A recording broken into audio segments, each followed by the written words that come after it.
Shadowhunters picks up with the second half of its third and final season on February 25th.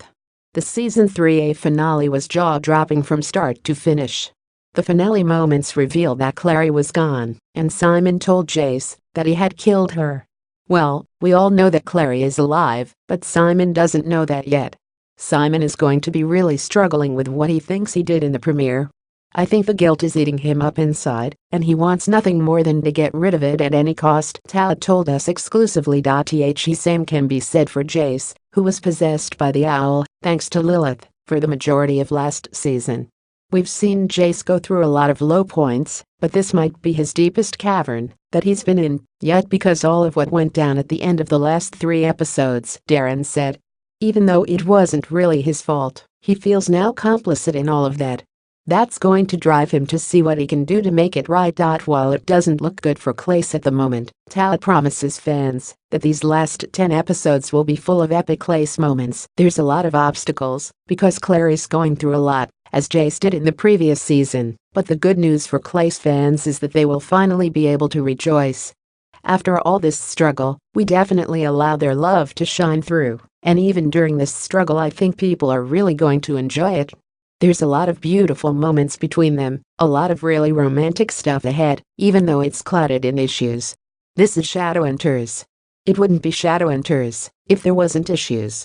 But at the end of the day, their love is really strong, and I feel the audience is going to feel it every step of the way. Season 3A will also introduce the real Jonathan Morgenstern, played by Luke Baines.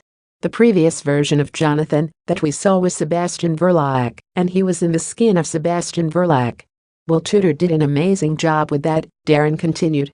Now we see him with that facade taken off, and we see the vulnerable, sad, and yearning side of that character, and what dark paths that could lead him on.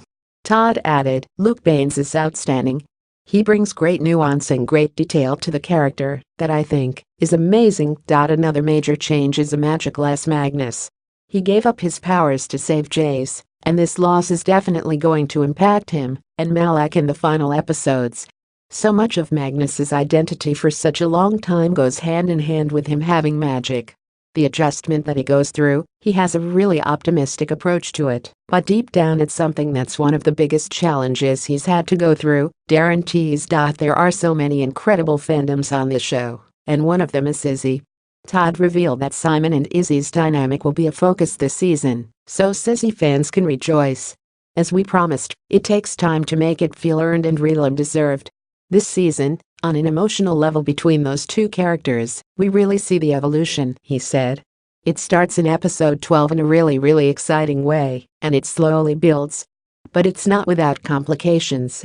He has a girlfriend, Maya, and she's got her own issues, and I think we explore in a really real grounded way. So when it does pay off, the audience will feel like they've been on the ride, and it's been a great ride, and they didn't miss anything. Shadowhunters airs Mondays at 8 p.m. on Freeform.